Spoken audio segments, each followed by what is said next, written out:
आउनुस् hiragana र कातागानाको बारेमा बुझौँ है। जापानिज शब्दहरू चाहिँ 3वटा हुन्छ, एउटा हिरागाना, कातागाना अनि खान्जी।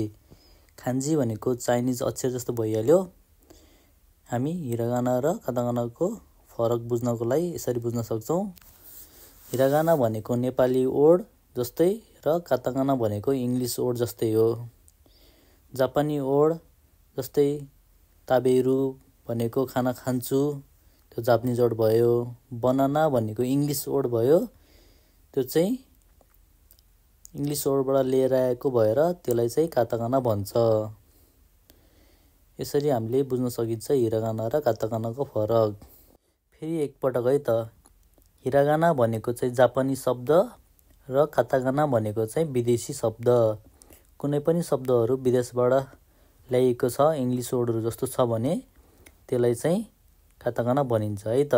र उदाहरणको लागि तपाईँले स्क्रिनमा हेर्न सक्नुहुन्छ, वतासी वा रिङ्गो ओ ताबेमास। वतासी भनेको आई, रिङ्गो भनेको नि एप्पल, ताबेमास भनेको इट। यो सबै हिरागाना भयो है। अनि कातागाना चाहिँ केकी ओ ताबेमास। केकी भन्ने बित्तिकै केक भन्ने बुझिन्छ, त्यसैले हामीले यसलाई चाहिँ कातागाना भन्ने बुझिन्छ।